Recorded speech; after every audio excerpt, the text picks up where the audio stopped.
Now we're moving on to look at another way that psychiatry impacts upon the world and upon people. Psychiatrists' capacity as a practice to differentiate one group of people from another group of people.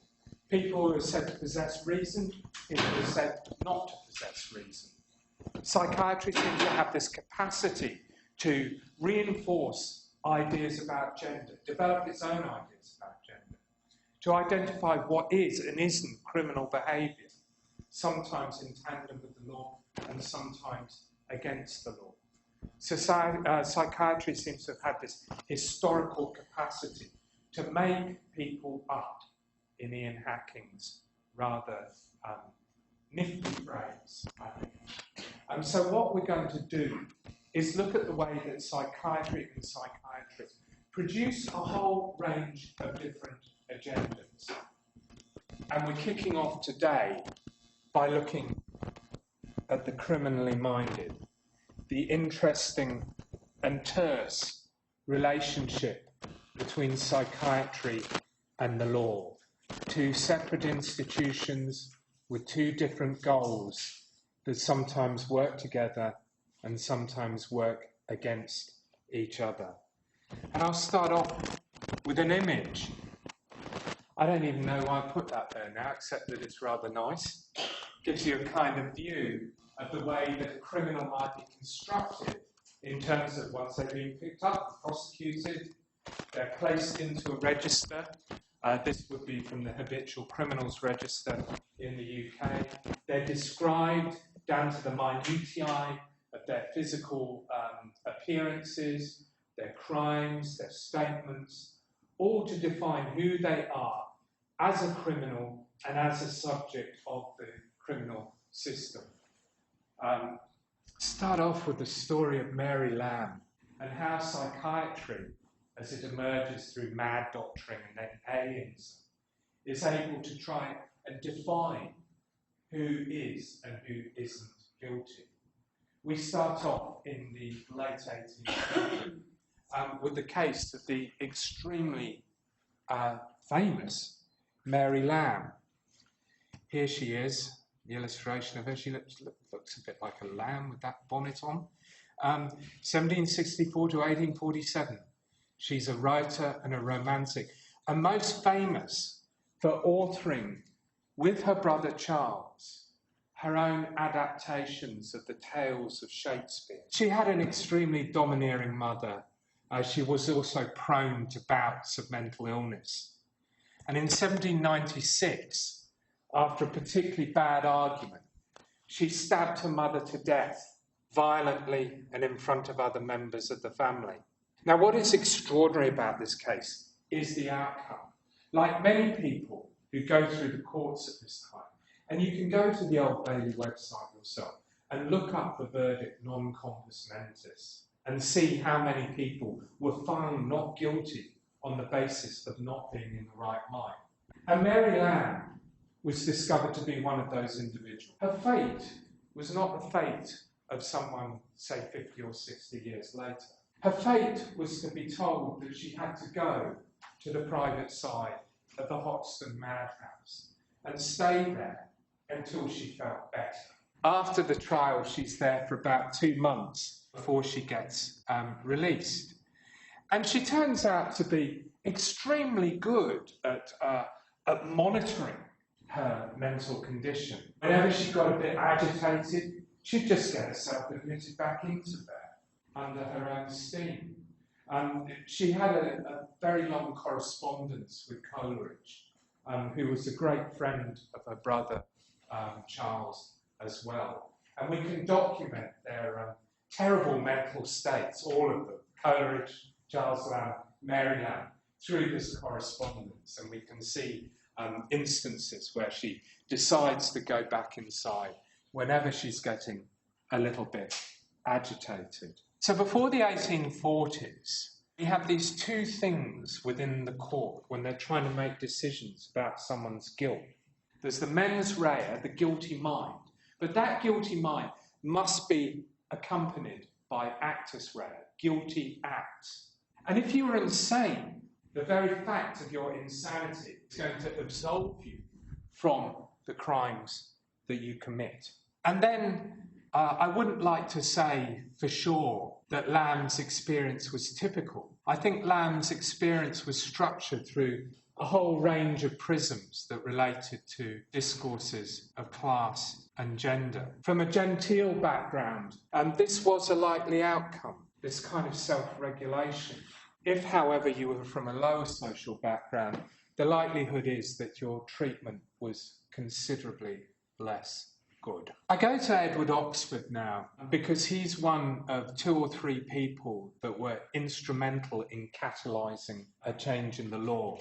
And it's a case that Joel dwells upon in great detail. He's an extraordinary figure, a working class man of West Indian slave descent. On the 10th of June 1840, at Constitution Hill, London, Oxford gets in the path of Queen Victoria and Prince Albert and lets off a couple of rounds at them. He claims that there were no balls in the pistol, and a whole range of alienists come into court to testify that he's suffering from delusion, and he is acquitted on account of his insanity. Being not from the kind of background as Lamb, and being from an era where things are really starting to change, his fate is somewhat different. He is committed to Bedlam. And then in the 1860s, this facility called Broadmoor is opened. Part and parcel of a huge range of changes that are going on over this whole period. Now, when I've been talking about this in Tubes, we can't really see the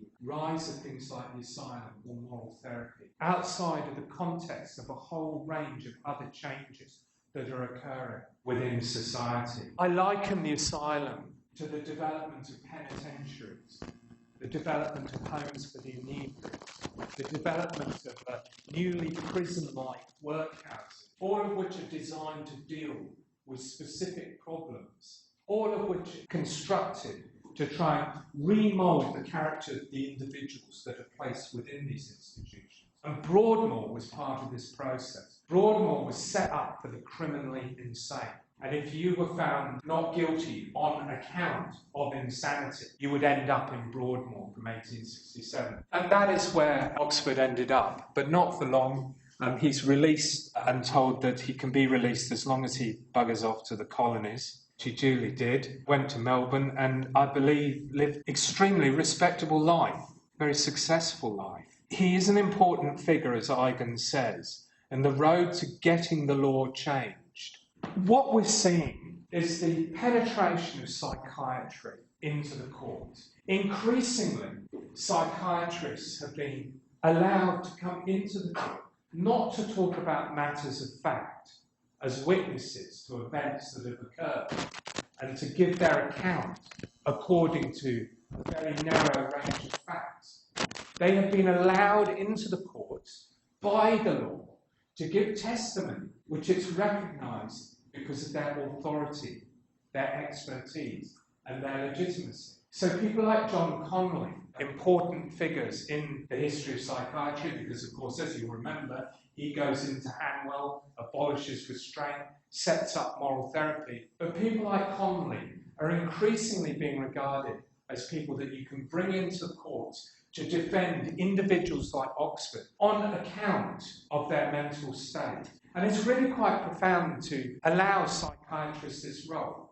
It's something that starts in the 18th century, but it is contested. But by the period of Oxford, the courts, the jurors, the judges, they will listen to what the psychiatrists are saying. However, a subtle but important change was about to occur. This was an incredibly important moment, and to some degree a moment when that power that psychiatry had been gaining within the courts started to be curtailed. To understand the crime of Daniel Macnaghten, we have to have some sense of what was going on in Britain in 1843. Britain in 1843 was a pretty unpleasant place to be in. Like the rest of Europe, it's recovering from a depression that had reduced many to hunger and poverty. It is, of course, that era, the first wave of industrialisation, the creation of factories, but people are still working 12, 14-hour days, sometimes longer.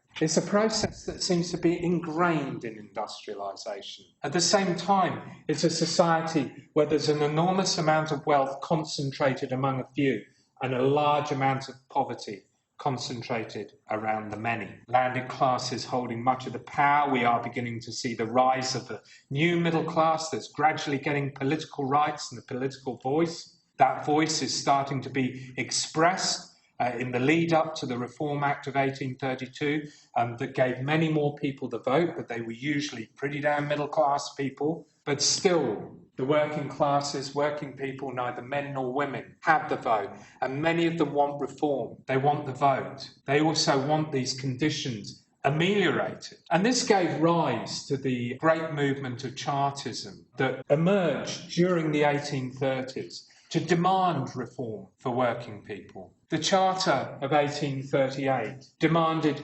universal suffrage for men over 21, equal-sized constituencies, secret ballot, end to property qualification for Parliament. If you wanted to stand for Parliament, you had to own property. You had to have your own income as well. You weren't paid. And rather ambitiously, there was annual elections of Parliament. Like many political movements of a radical nature, very rapidly a division occurred between groups of people as to how to achieve these ends. You got the moderates, the usual situation. They don't want a revolution, they just want amelioration. They want the programme brought in, but they're not prepared to do anything other than peaceably campaign for that outcome. And then you get the people that are more hardcore.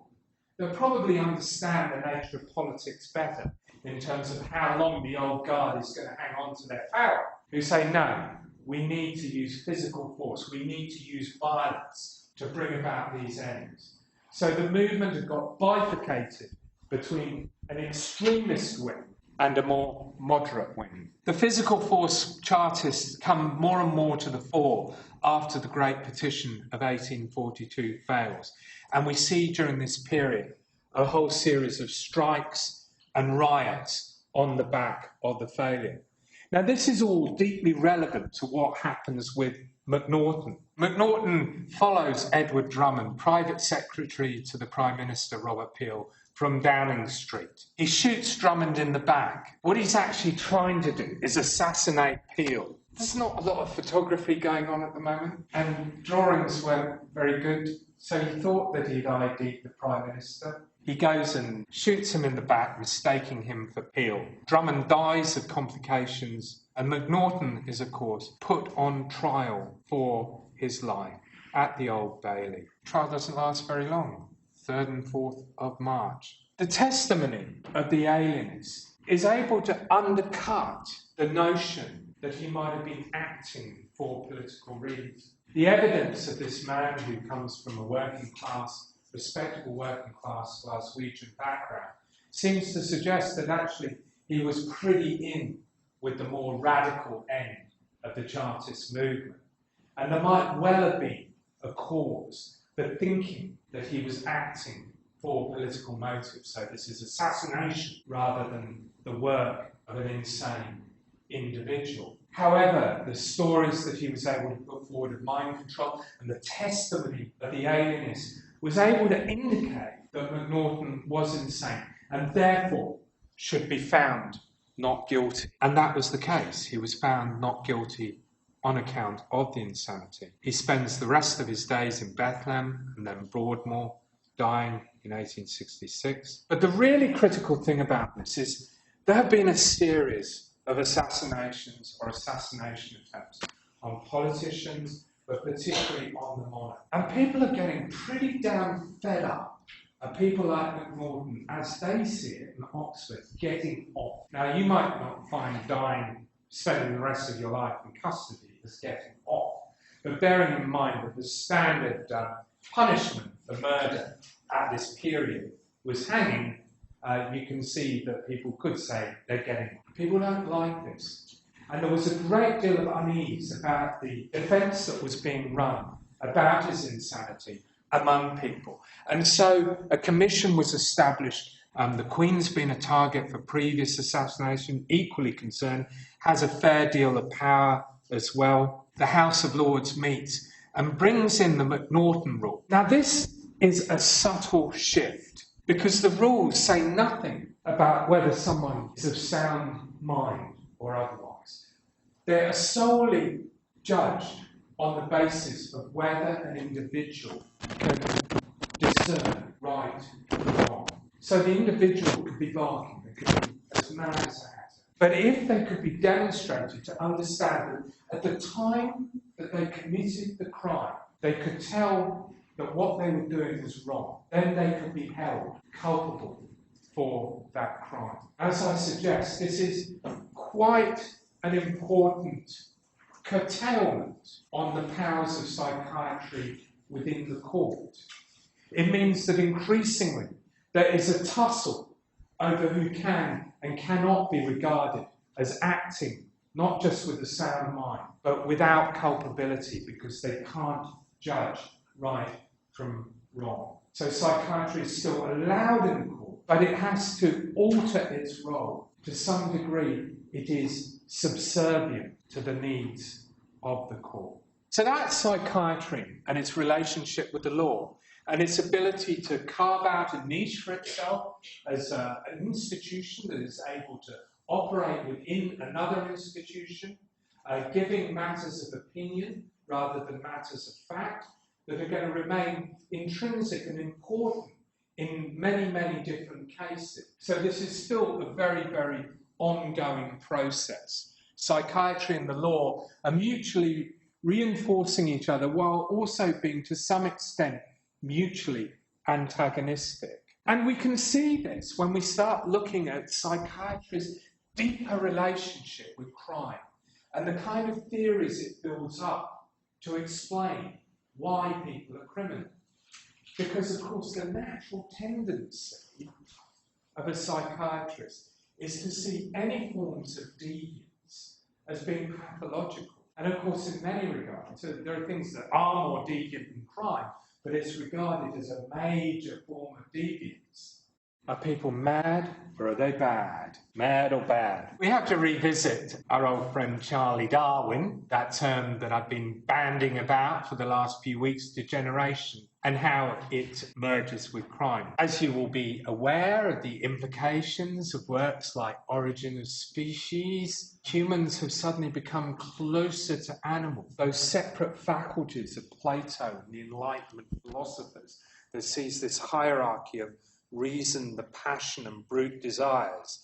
There's been a kind of change in balance with Darwin. I'm not saying that model has disappeared, but suddenly those brute animal desires have actually become increasingly more important to people in explaining why humans behave in the way that they behave. Then we find that not just, of course, the Darwinian degenerationists, we've seen the traditions that emerge out of France from people like Morel, the longer Lamarckian tradition as well, argue that our behaviour is biologically determined. And this then might include crime. And of course, it's no coincidence that when people like Davenport and Goddard went into the Appalachians to look at those families, crime was a major symptom, indicator of the degenerated nature of those families, like the Kallikak family. And as I've said, draws off the longer tradition of thinking about crime and heredity. One of those traditions was the notion of the habitual criminal. And people have always wanted to explain why those criminals were amongst us. You know, we handed down these laws from the Bible and elsewhere that suggest an ethical way of conducting ourselves, and you've got these group of criminals that not just break the law, they break it again and again and again. And people want to explain why this is the case. And we see early on emerging different traditions of explanation. Some that suggest that it relates to moral character, that it's itself inherited from previous generations, while others see it as being the product of social circumstances. And the habitual criminal is kind of caught in that pincer.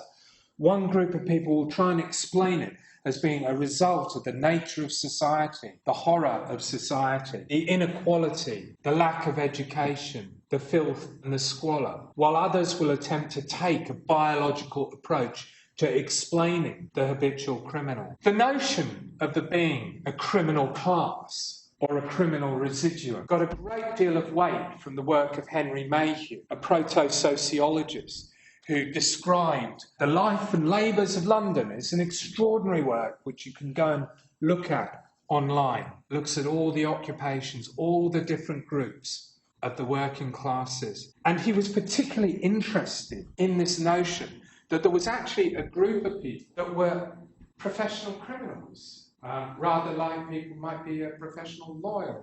And he actually identifies this residuum, and he goes and talks to members of his criminal class in the penitentiaries of the day, like at Pentonville and Brixton. Increasing crime, or the perception of increasing crime, and we know that actually perceptions of increasing crime are always more important than what is actually happening on the ground. We're more frightened of crime now than we've ever been, and there's probably less of it around than there has ever been. But our perception that this is happening is all important. The perception that there are these crime waves, increasing crime, threat to properties. The problem means that increasingly there is this desire to identify the habitual criminal, to be able to find them time and time again. Again, let's get out of our early 21st century bubble and think about how in an era before the internet, and even at this period before fingerprinting, and with only the rudiments of photography in place, do you actually identify people that have been committing crime on a regular basis? Now, the means of pinning down people's identity at this period are much more restricted than our means today. And so a whole range of techniques were developed to try and identify who these habitual criminals were. This was part of what drove the desire to find a system like fingerprinting. Of course, fingerprinting, who was responsible for that? It was contested, but Galton wrote the first book and was the man that's generally regarded as being the person that instituted fingerprinting as a method of identifying individuals. I was watching one of those crime shows the other day, probably something like Silent Witness, and they talked about fingerprinting. And that genius Galton discovered it. Don't like God, he was a genius in that area, but unfortunately he was the eugenics man as well. To me, it's all of a piece, and there's nothing unfortunate about it. It's just the way that it was. Scientists like to take the good bits of Galton and leave the bad bits alone. But actually, Galton was a mixed match of different things. Photography increasingly becomes useful up to a point. People age, people change, people get scarred. You had to use it with description. But again, think of this. You've got thousands of criminals in a big city like London or Birmingham. They've got the possibility of moving to and fro between those cities. How do you construct a register? And then when you pick someone up from the streets, how do you identify that they themselves are criminals? You know, when you don't have a database and DNA and a decent system to do it. It was a really big problem. This problem was solved by a man called Alphonse Berthiaume, who was, I think, forensic chief in Paris during the 1870s, 1880s, or thereabouts.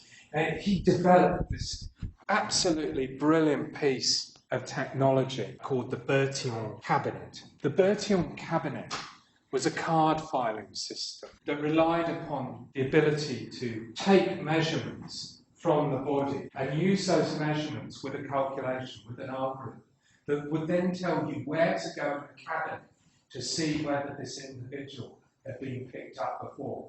And you could take those series of measurements, use the calculation, and you get within 2 or 3 cards of where this individual should be. And then you go through and check, he's there, okay, we've got him, we know what he's done before. So this fear of crime, the identification of habitual criminals, degeneration, all working together, developing these technologies of identification, technologies of self, drives them. And as I've indicated, we have that theft by habit and repute, by the way. That's a Scottish charge that you will find on indictments. It means that they picked you up and they know that you've got previous. And rather than doing you for a single crime, they're going to do you for your reputation. Habit might imply something that's learned, but increasingly it becomes identified with degenerationist pathologies. Probably the most important figure in these developments was Cesare Lombroso, the wealthy Jewish Italian born in Verona in 1836. Extraordinarily important person in the story of crime, pathology, and psychiatry. Like many people, he had extremely well-grounded education in a number of disciplines: literature, linguistics, archaeology. And then in the late 1850s, he decides to do medicine and becomes an army surgeon during the period when Italy is being brought together and these different kingdoms and principalities and cities are being united into a single nation state. After the army, he's appointed Professor of Diseases of the Mind at Pavia, the University of Pavia, in 1862, and he's there until 1876. He later takes charge of an insane asylum at Pesaro and becomes Professor of Forensic Medicine and Hygiene in 1876, Psychiatry in 1896, and Criminal Anthropology in 1906, all at Turin. Incredibly well-educated man, not just educated in what we would regard as the liberal arts, but educated in psychiatry. He is a psychiatrist. He is a criminal anthropologist. He combines the roles.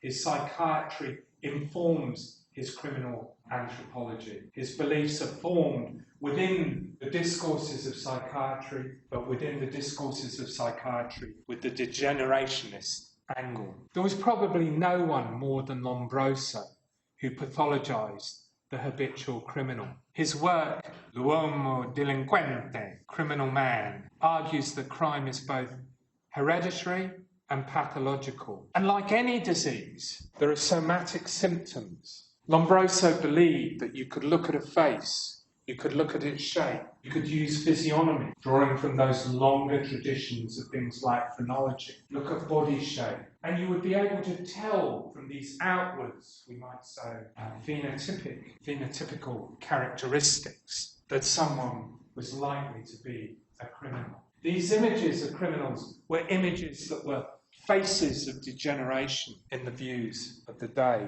So you could tell from all of those things. Also, he believed that tattoos were a fundamental element of the pathology of the criminal. But he believed that it was all to do with the nervous system and the ability of the degenerate to bear the pain of the tattooing.